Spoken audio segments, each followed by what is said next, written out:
Welcome to another edition of the Live from the Heartland show. I'm Michael James, and we want to thank Kev Mo for bringing us in with Stand Up and Be Strong.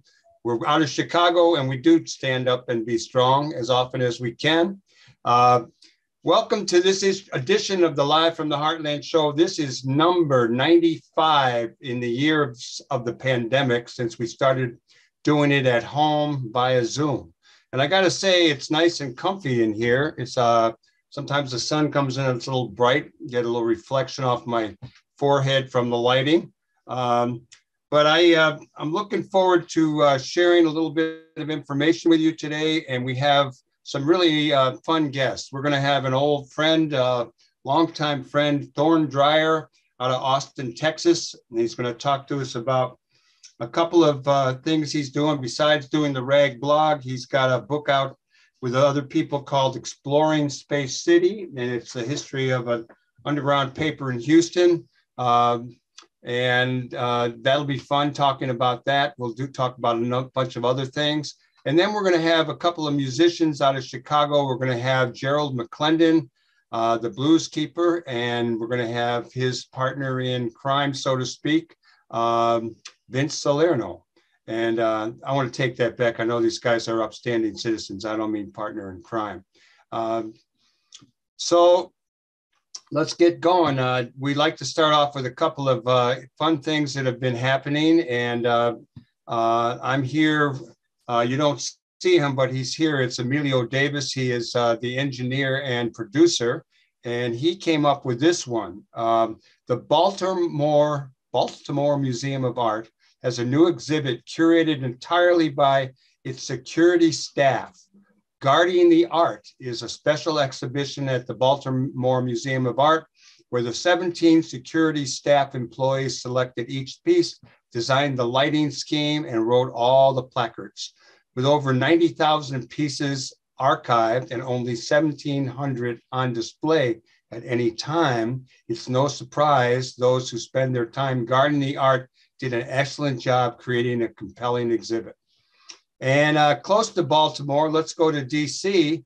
I don't know if anyone saw this, but there's a guy on a bicycle, a 76-pound bike named Daniel Adler, who heard all the noise from the so-called Freedom Convoy that had gone to Washington with truckers protesting mask mandates and a lot of conservative issues.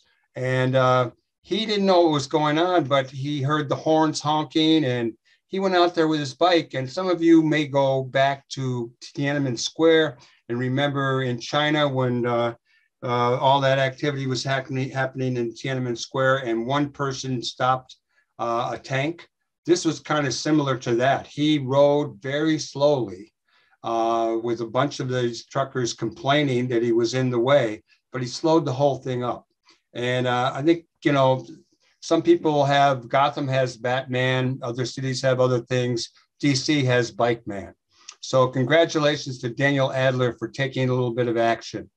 On the political front, we've talked a lot about voter suppression on this show and try to come up with things. We know that no matter which side of the political divide you're on, there is a lot of redistricting that has happened off of the most recent census. And in New York, the Democrats really seem to have scored a big victory, picking up a few more seats, but a Republican judge has blocked the situation. So these new drawn districts in New York have hit a roadblock.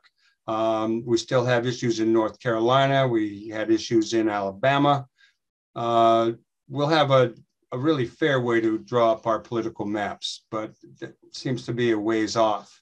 On the COVID front, on Tuesday, the CDC announced recommendations for certain immunocompromised people over the age of 50 to receive an additional booster shot at least 4 months after their first booster as extra protection against COVID. Well, I had my booster shot and I'm about 4 months out and I'm going to do it. I also want to say that I've been out in the world. I was at the Department of Motor Vehicles recently. I been out in the world. I see some people with masks. I see others without. I'm going to continue to wear a mask when I go into places where there are a lot of people.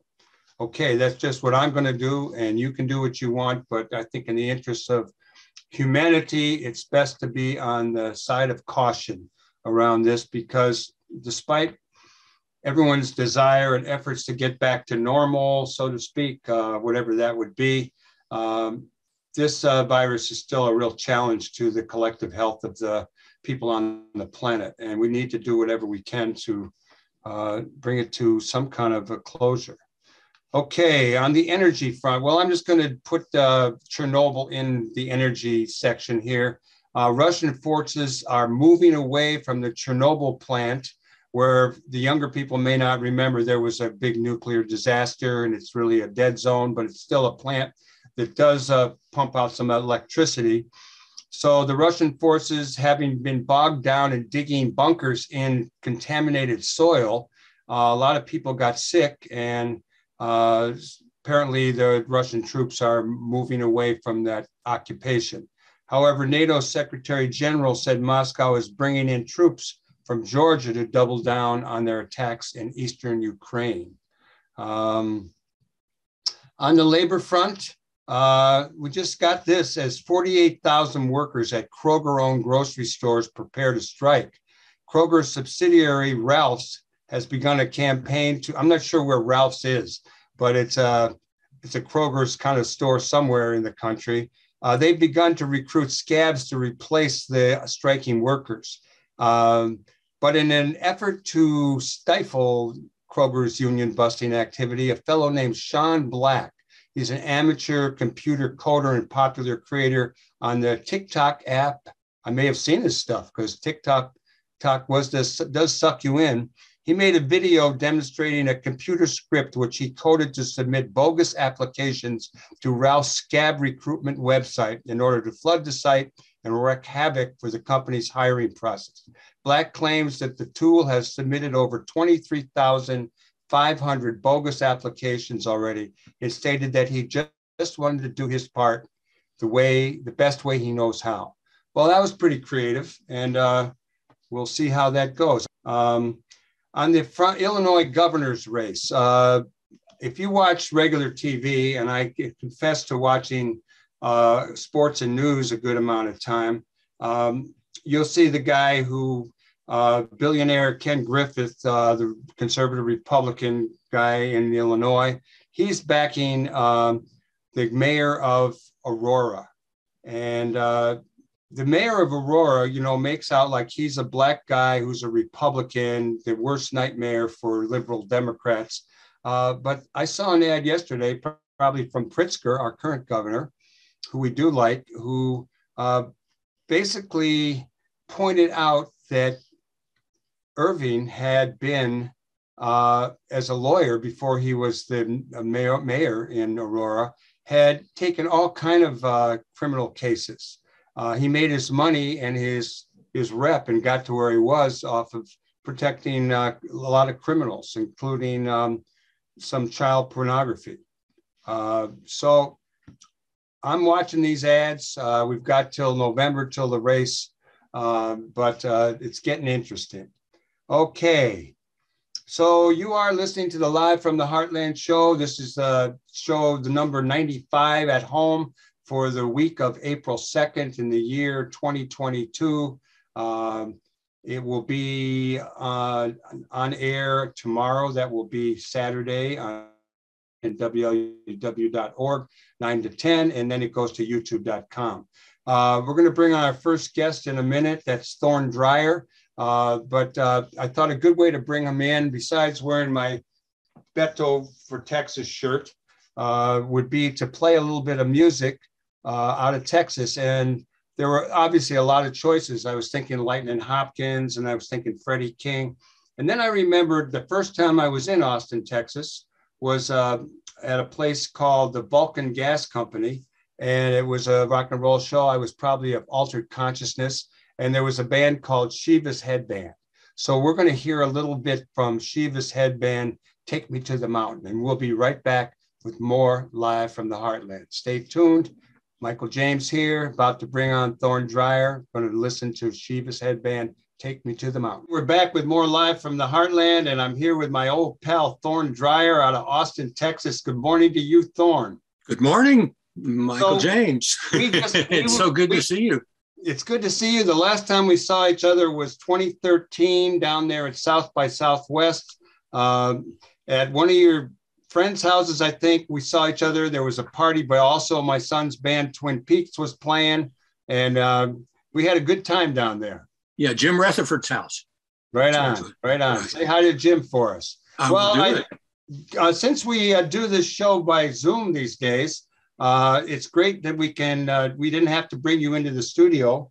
And I did, in your honor, besides playing Shiva's headband, Take Me to the Mountain, I put on my Beto shirt, and he's running for Texas. I'll ask you about that maybe later on. Okay. But one of the things that you do and people should know about is you have a wonderful radio show every Friday at 2:00 Central Time called The Rag Radio, and it's on KOOP. Why don't you tell us a little bit about your show and how you've kept it going all these years?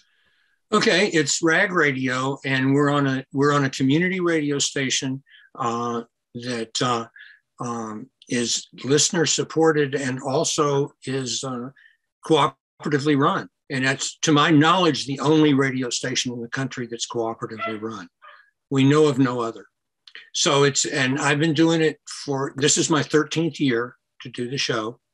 And it's just a whole lot of fun. A lot of what we do is old people, 60s stuff, but not at all exclusively. We do all kinds of things. We do musicians. We have generally hour-long, in-depth interviews. So I enjoy it immensely. Yeah, I listened last week. I'm not sure their names, but it was the most detailed report on what's going on in Ukraine that I've heard yet. Yes. And I would like to alert the listeners to Live from the Heartland and the viewers too that you have invited me to be on your show again. That's I was only on very briefly once, but now I got to prepare because you want me there for an hour next Wednesday for broadcast the following Friday, a week from today. Right. That is absolutely true. So I hope I do the right thing for you when I come on. Oh, I'm sure you will.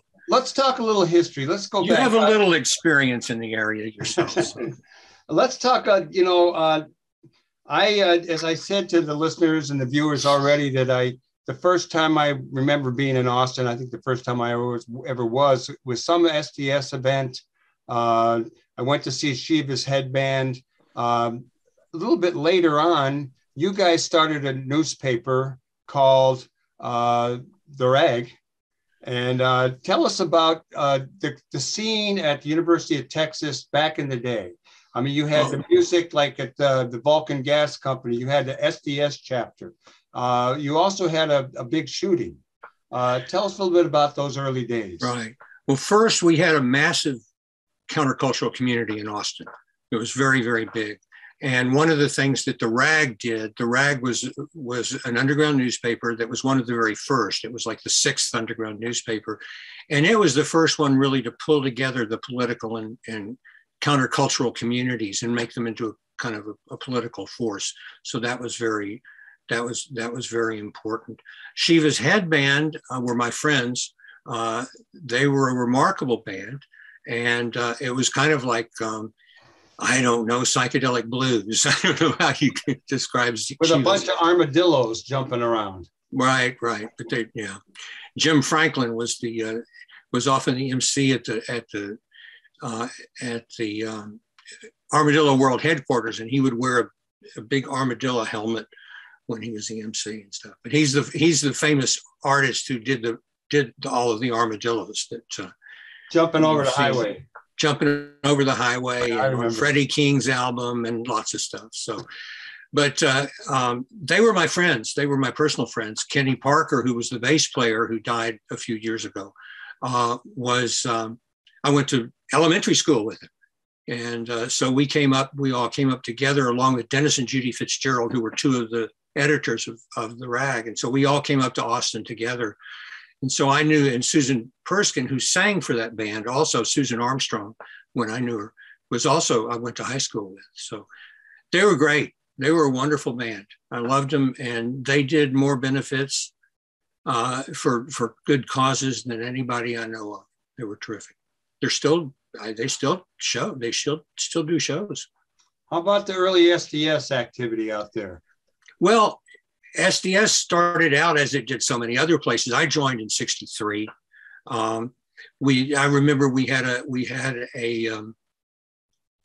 sit-in at LBJ's Ranch, and I can't remember the occasion, but it was one of the moratoriums or something. I don't remember. And we had maybe a dozen people sitting in. You know, it wasn't that long before we had 20, 30,000 people marching through the streets. So, I mean, it was a while, but so it grew very fast. Austin SDS was part of what was known as the prairie movement, I guess, it was a little more anarchistic, a little more tend towards the counterculture, but very political. And it was, there were a lot of people who became leaders of SDS, in fact. Robert Pardun, Jeff Shiro, Nightbird, a lot of people like that. So, but it was fun. It was great. It was around the campus, basically focused around the campus, and it was a big school. And so we did things like Gentle Thursday, which was an event that we did that ended up repeating several times over the next few years, where we just told everybody, we just sort of took over the campus, and everybody brought their guitars and brought their babies and everything. And it sort of broke down a whole lot of barriers. It was considered to be a major event in terms of breaking down barriers between the jocks and the hippies and whatever categories. And the university finally banned it because there were posters saying, you know, kiss your girlfriend and stuff like that, which they didn't like. But so the next year when we had it, it was just it was massive. After they banned it, it just became massive. And that next year we had Stokely Carmichael and Allen Ginsberg and all kinds of people there. So there was a pretty serious shooting there from a tower. That was around the same time? Can you remind me what happened? Was it directed at the radicals and the hippies, or no? Charles Whitman was the shooter, and it was the first of its kind of that kind of mass shooting. He shot from the top of the university tower, and he just started taking aim at people that he could hit. And he was an Eagle Scout, and I can't remember if he had been in the military or not, but he was a sharp eye shooter, and so he just started mowing people down. And there was no known reason. Some people thought he had a brain tumor or something, but there was no known reason for it. But it was a big deal. In fact, I know two people who were in SDS who were good friends of mine were shot. Yeah, one of whom lost her. One of them moved to Chicago, as I recall. Well, one of them, Claire Wilson, she lost her unborn baby. And I don't remember if she moved, and Sandra Wilson was the other one. And I don't know who moved to Chicago. I'm not sure. I don't know. Someone was around for a while. But then after all this is going on down in there in Texas, you moving over to another part of Texas, you went to Houston. Houston's my hometown, by the way. Right. You grew up there, and you started with a number of other people. Some of them had been involved with the RAG. You started Space City with an exclamation point. And that's right. Let's give an introduction to it from our friend Abe Peck. It says, pushing past bombings and Klan attacks, Space City ranks among the best reported and fondly remembered underground papers of the 60s and early 70s. And this book does a fine job of explaining why. Tell us about the book, Thorne. I've been looking at it for days. It's got a lot of stuff that overlaps with stuff going on everywhere in the country. Some stuff unique. Tell us about Houston, the neighborhood it came out of, and how you put it together. First, I'll mention that we did a book on the RAG in 2016 called Celebrating the RAG, which was, and so they were sort of companion books in a way. This one's longer and more intensive, But the rag book sold about 1,000 copies, which is a lot for anybody to sell these days. But partly it was because there was such a big rag community. But the book Exploring Space City, we moved back, a number of us, well, 3 of us were from Houston in the first place and had been involved in the rag. We moved back, and then a couple of people joined us, including Vicki Smith, who I worked with at Liberation News Service. And she and I were sort of partners. And so we all moved back. We started the paper. It was a very, very different kind of paper than, for instance, the rag, which was in a big countercultural community. Houston was an adolescent boomtown. It was in many ways a very progressive town, but on the other hand, the Ku Klux Klan ran riot, and after us, they were shot up our offices. They bombed our offices. They shot at people sitting in front of the office. They shot up our advertisers.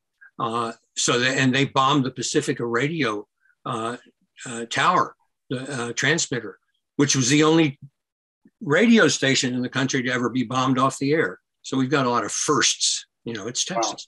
Wow. And so we had the Klan after us all the time. The Klan had their own underground newspaper called the Rat Sheet, and they even did a special edition dedicated to the infamous dryer rats. My mother was a pretty famous Houston artist, and my father was a writer and a newspaper man. And they had an art gallery, and they showed Black artists, and they also were very much involved in the anti-war movement and in sort of humanist politics. And so the Klan shot up my mother's gallery. Wow. And so anyway, it was a fascinating time. But Space City was different from lots of other underground newspapers. It had a lot of power structure research. It did a lot of sort of advocacy journalism that was pretty in depth, and lots of cultural coverage. Big features on Janis Joplin and Muhammad Ali and more. But it also covered what was a really growing sort of rainbow coalition in Houston. The People's Party 2, which was a Black organization that was based on the Black Panthers. They had the same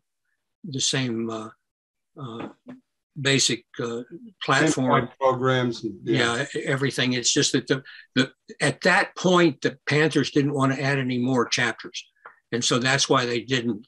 But Carl Hampton, who was the leader of the People's Party 2, was incredibly eloquent speaker. He ended up being shot by the police, and who were up on rooftops, and shot him in the middle of the street. And there was also an important Mexican, and also Leotis Johnson, was another figure. Yeah, I was going to ask you both about Hampton and Leotis Johnson, because I would see, in the Movement newspaper, which came out of San Francisco, right. It started as a SNCC newsletter and became an organizer's paper. I remember it well. A lot of stories about the Carl Hampton and Leotis Johnson, and I was just wondered. I know Carl was killed, but what happened to Leotis Johnson? All right, Leotis Johnson was busted for passing a joint to an undercover officer, I think it was, and passing a joint was counted as sale, and I think he got 10 years. And he did finally get out, but he was just a changed man. He was never the same. It was a tragic situation. You mentioned the Rainbow Coalition, which is something dear to our hearts here in Chicago. We had the Panthers, the Young Lords, the Patriots, Rising Up Angry, the American Indian Movement. And it's a concept that is dear to, close to my heart. And I'm just kind of, in a lot of ways, the country is divided into people who are open to the idea of America being a land of the free for everybody, right. Kind of a rainbow coalition, versus people who are really hostile to that and want just white supremacy. Your take on that? Why do you think we haven't come further than we are now with people living and working together? That's the big question. Yeah. We've gone further apart in so many ways. I did want to mention, by the way, that when we talked with the Rainbow Coalition, the Mexican American Youth Organization was a very, very strong group, and they took over a church and made it into a community center. And so there was all kinds of stuff there. I don't know why we haven't gone any further. I don't know why we haven't. It's just a sad commentary on contemporary society and our culture. Yeah, it's the right is powerful, and they were creeping along all along. I keep thinking that we're kind of getting over the hump and things are going to be good. You know, you elect Obama, and then we elect you know who, and it's a kind of a mess. Let's go back in history one more time. You're in Houston, then you go to New York, and you're working with the Liberation News Service. Why don't you, as part of talking about the underground press, talk a little bit about the Liberation News Service and what it did and what its maybe its legacy is for today. Okay, cool. First, there was the Underground Press Syndicate, which was just a coalition of the first underground newspapers. And what the Underground Press Syndicate did that was so important was they established that all underground papers would share subscriptions with all the other underground newspapers, so that we all knew what was going on all over the country, and we all had to print boxes with the names of all the papers and their addresses and stuff. That was a lot of what the Underground Press Syndicate did. Then Liberation News Service was actually a news service. It lasted a number of years. It lasted well into the 70s, maybe into the 80s. I don't know. The name Ray Mungo just popped up in my head. Ray Mungo was Ray Mungo and Marshall Bloom were the people who founded Liberation News Service. And then there was a lot of controversy over time because the staff kind of, Mungo and Bloom were both sort of individualists and didn't want to go with the movement really, so the staff kind of took over or tried to take over, and then Mungo and Bloom and some other people came in the middle of the night and took all the equipment, took the printing press and moved it to a farm in Massachusetts. And we went and tried to get it back from them, and there were charges filed, and I was charged with disturbing the peace, I think, or something. So I mean, Liberation News Service was very important. It had a lot of very, very good people writing for it. They also reprinted a lot of material from the other underground newspapers.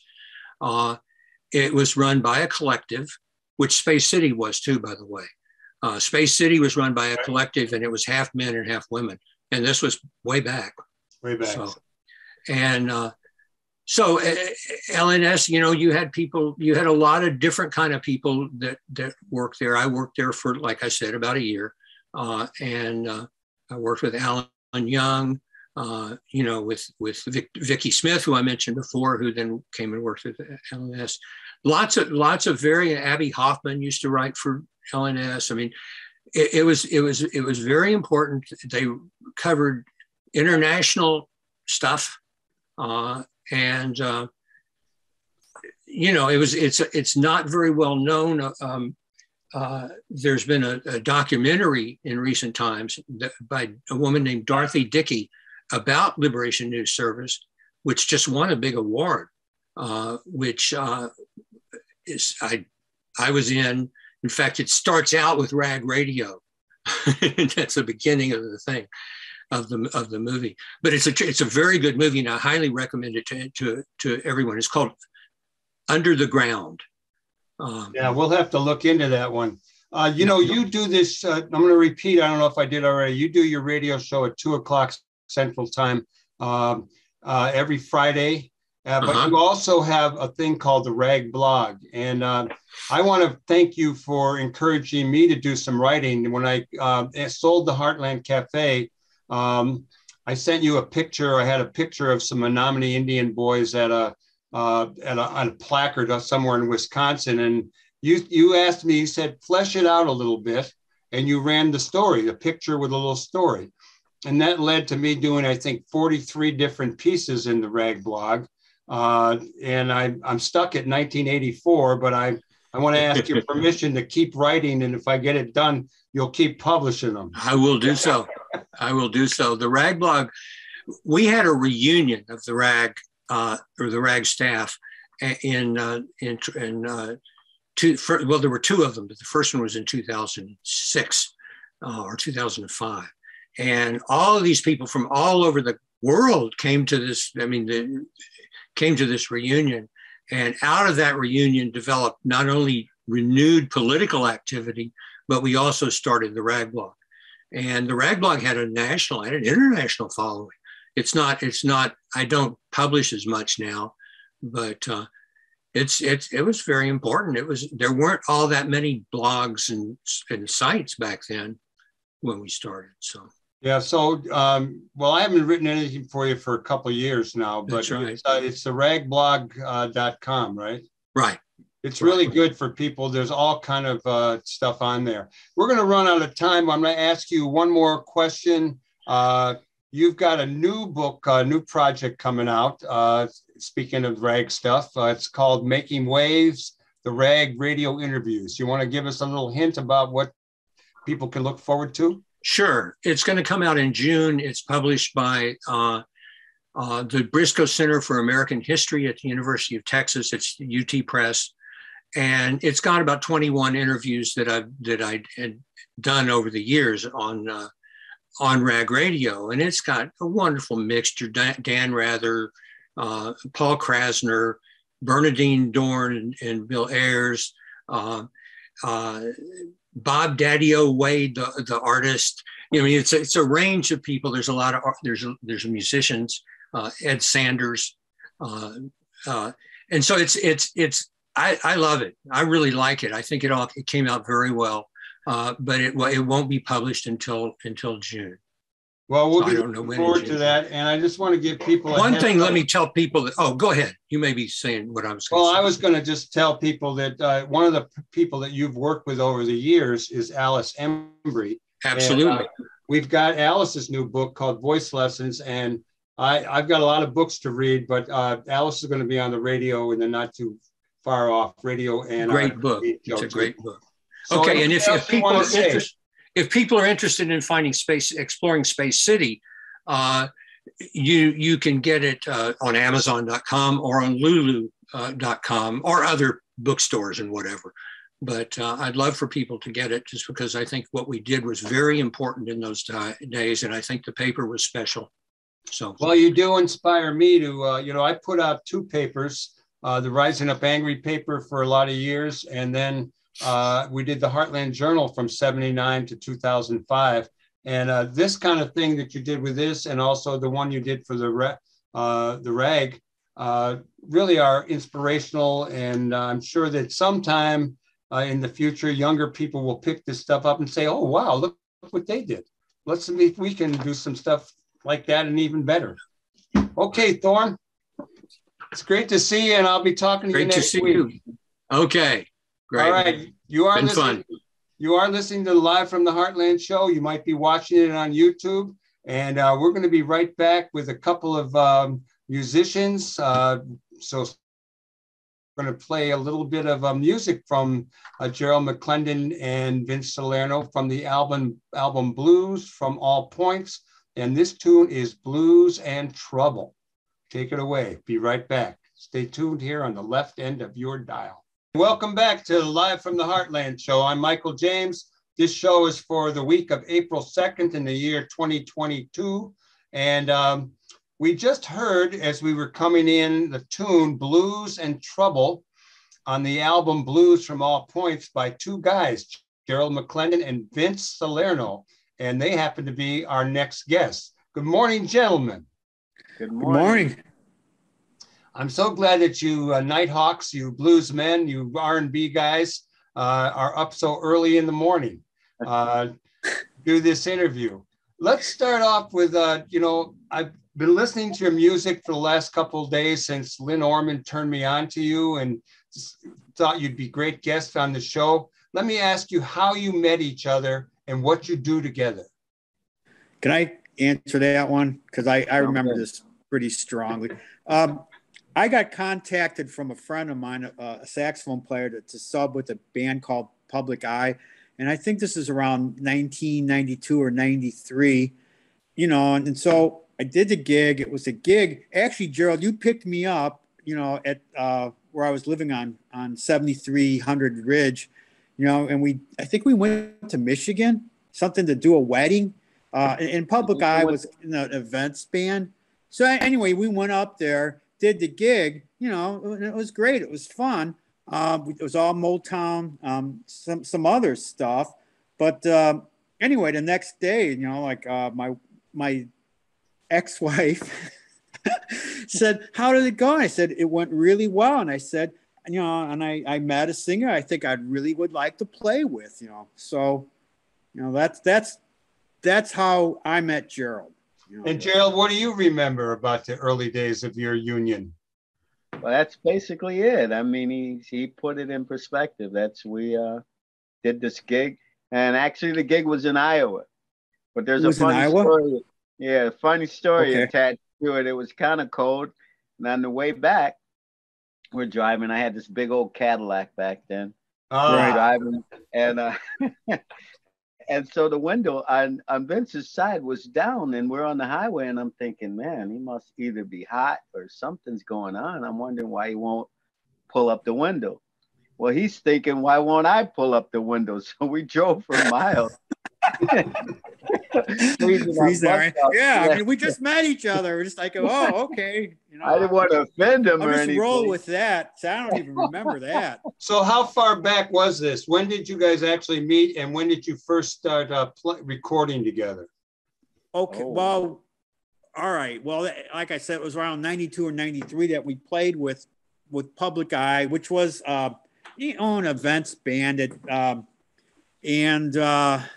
As far as recording with each other, that didn't come about until like 3-4 years ago when we actually started recording. Now we've done other things separate of each other, obviously, but as far as recording Vince Salerno and Gerald McLennan, it was like, I think 4 years ago at this time, we did the first record, Grabbing the Blues by the Horns. Gerald, tell me a little bit about yourself, about where you grew up and how you got into playing and who are your main influences. Oh, God. We don't have enough time for that. I know. Well, it's a challenge. I'll cut it short. I grew up like South Side, West Side, so-called East Side. I grew up on every side. Where'd you go to high school? I went to Calumet High School. Okay. South Side. In fact, back then I was singing in the lunchroom with Shaka Khan and people like that. And Renato Domino went to my high school. And back then he was like a little teen star. I didn't like him, but we're friends now. Anyway, no, my influences, I listened to the record stores walking around in my neighborhoods. And, I just kind of listened to everyone and got connected with R&B. I really liked R&B and Smokey Robinson and the Temptations and Four Tops. I listened to that a lot. When I ended up on the North Side, I started listening to rock and roll.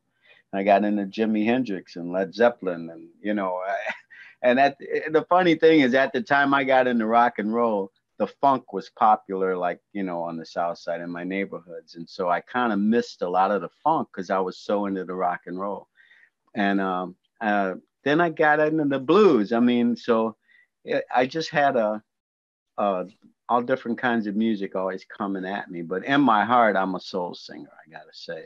Well, you actually go by the moniker, the Soul Keeper.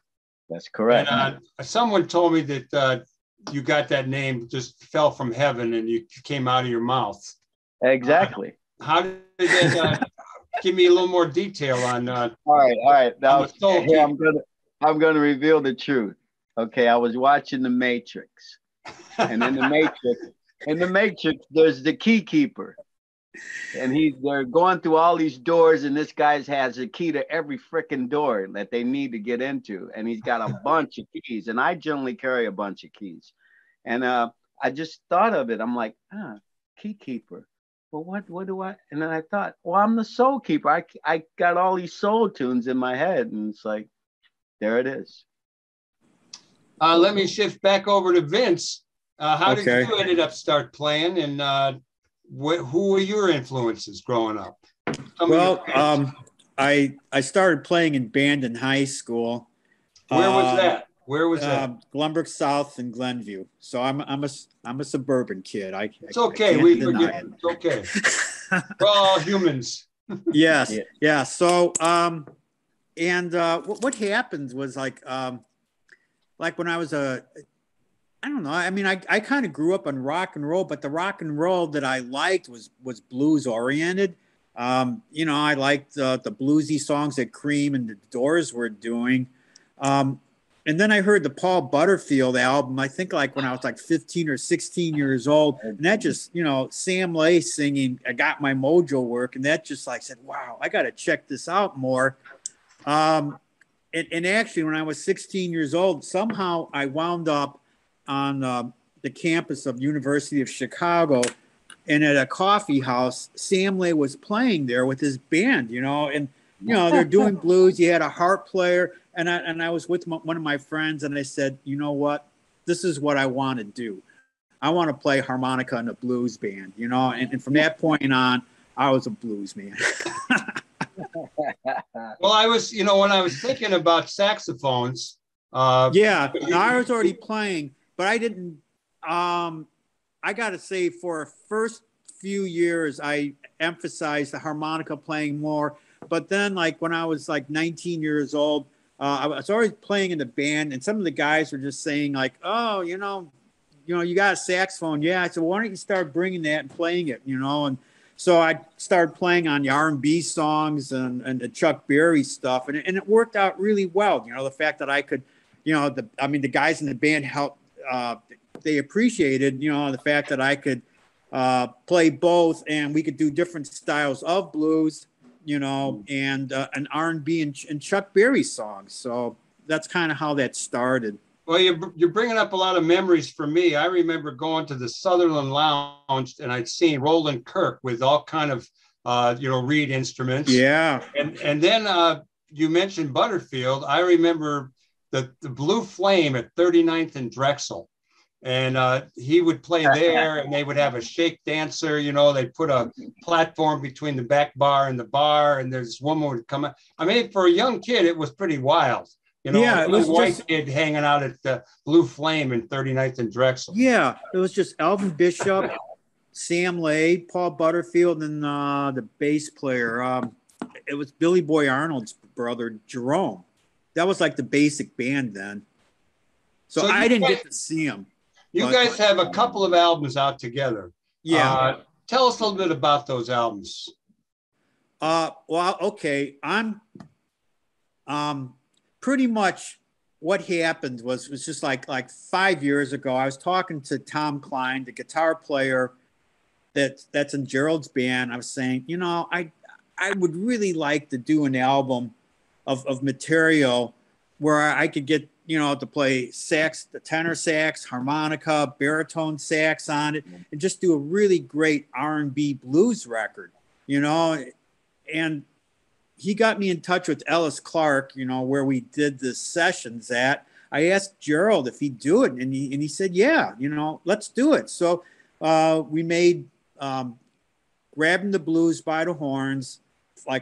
We started working on it 4 years ago. Gerald sang on it. It's his voice that, gives real authenticity to it. Did you get a chance to hear that one? I'm not sure. The one I listened to was basically Blues in Trouble, and then we got Hip City going out. Yeah. Okay. So that's the second album. Of other but the first one's it's more locked into like R&B and blues. Whereas the new one, we did all kinds of styles, you know, and we also did some, I think 4 original songs, maybe 4 or 5 original songs on it. So, oh, there we go. Yeah, my screen blacked out for a second. So, I mean, that's how it came about. And I'm really thankful to Tom Linsk, you know, Tom Klein and Gerald for helping me do this, you know, but at the same time, I wanted to do stuff that, you know, that Gerald would fit into. And we did that. I'm proud of both records. And I'm just glad that, you know, Gerald was a part of it. And we're looking forward, you know, to doing some more stuff in the future. Gerald, do you have records of your own out too? I did, and years ago, I wanted to be a recording artist, so I spent a ton of money to do my first CD called Choose Love.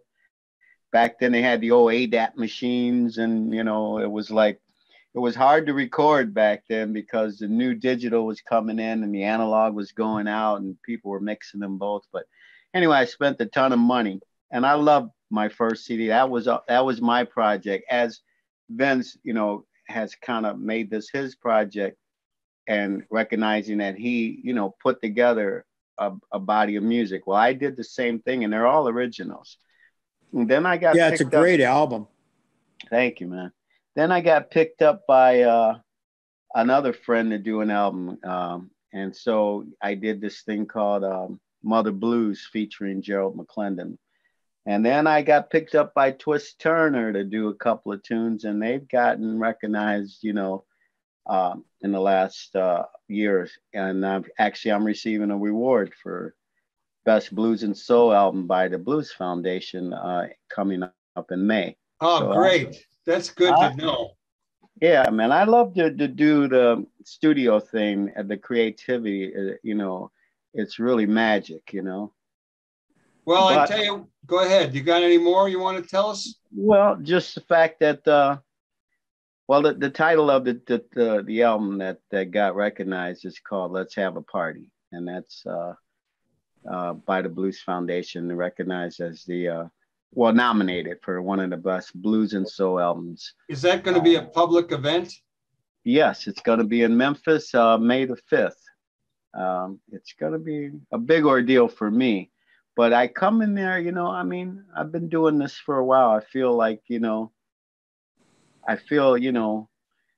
like, wow, it's about time, you know, in a way, you know, it's like, you know, when people tell their stories and they talk about all of the struggles and all the time they spent in the little bars and the bar mitzvahs and you know, little house parties, backyard parties. I've done them all.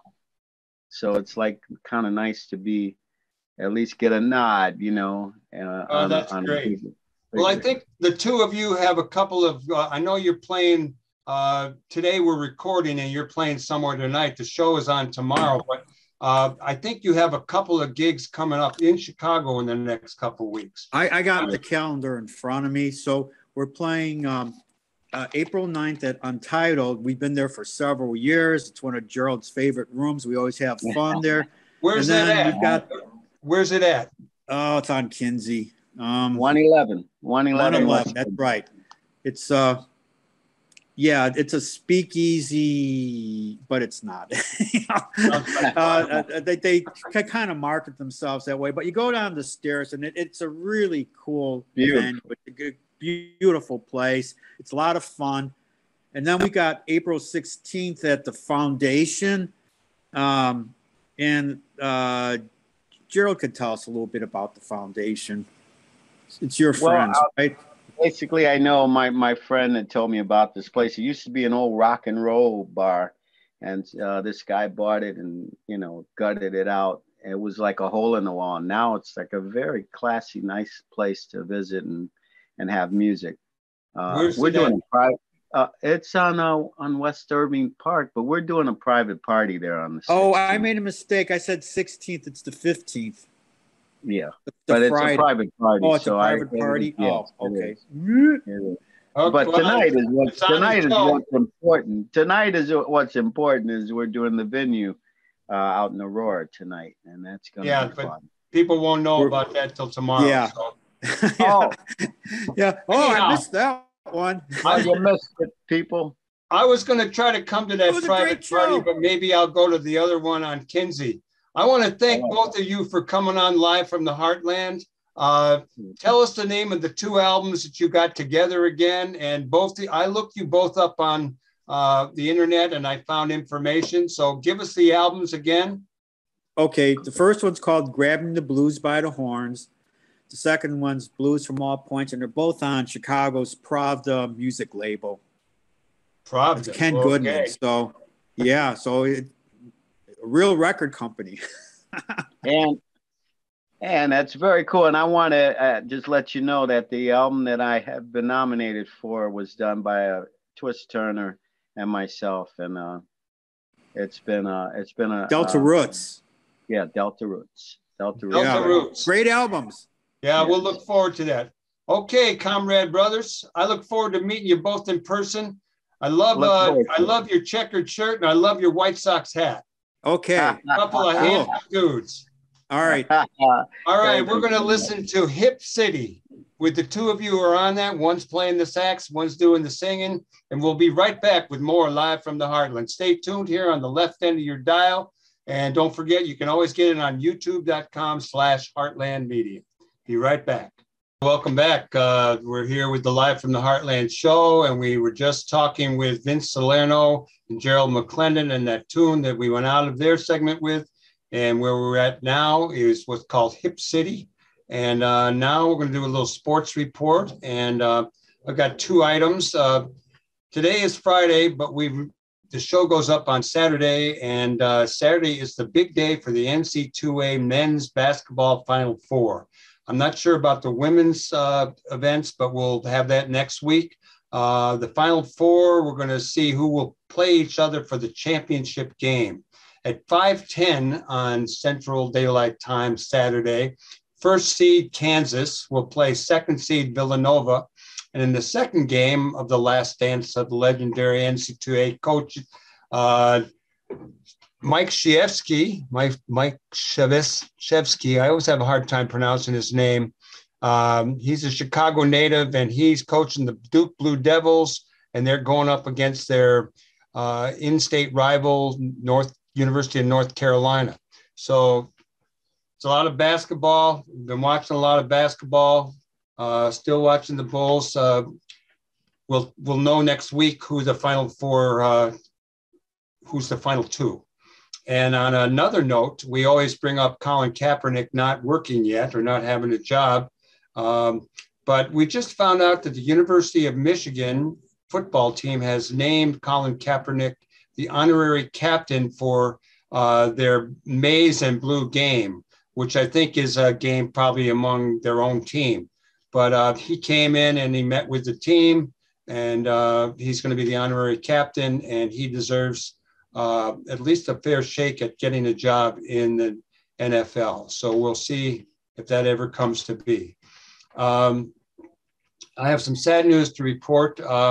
When I went off to Berkeley in 1964 to be a graduate student, one of the first people I met at a reception of incoming new graduate students in the sociology department, there was a fellow named David Wellman. And he was the president of the Graduate Sociology Club and became my roommate for a year or so. We lived in Oakland together, and he passed away this past week. He was a wonderful guy. He came out of Michigan. His dad, Saul, had fought in the Spanish Civil War, was, I think, the leader of the Communist Party in Michigan. David was a political animal, knew about racism early on. He hipped me to a lot of stuff, was really my teacher. He did a number of books, I think. One of them was called, I'm blocking the name of it. Where did I put it? Anyhow, that's what happens.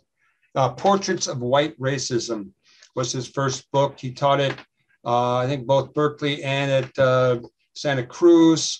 We're going to miss you, Davey. You did good. And I want to thank you for all the things that you taught me. Okay. Next week, we're going to have Mike Klonsky coming on. You know, he used to be on Hitting Left with the Klonsky brothers on a friendly neighbor station. That show is no longer on, but he has a new newsletter that he puts out. And he has all these kind of weekend updates and, you know, things that are going on in the world. And he's going to come on and talk about city, world, state events and his new project. We're going to go out today with a little bit of music from Pastor T.L. Barrett and the Youth for Christ Choir. I picked it because it's a beautiful tune. And usually Bob Maravich and Gospel Memories follows this show. So we thought it would be appropriate. I don't know if Bob's there this week or not, but we're going to listen to the T.L. Barrett, Like a Ship. And for 25 years, we've been bringing you live from the Heartland. It's on WLUW.org, WLUW 88.7 on Saturdays. And then it goes to youtube.com/Heartland Media. It's also on CAN TV and Spotify and Google Podcasts. And we want to thank everyone who makes the show possible. Emilio Davis, Katy Hogan, Lynn Orman Weiss, Gwen Brown, and Luis Mejia Arens down in Veracruz. So all of you have a great week. Do good in the world. The world needs all the good that you do, that I do, that we do. All power to the people. See you next week. Thanks for tuning in.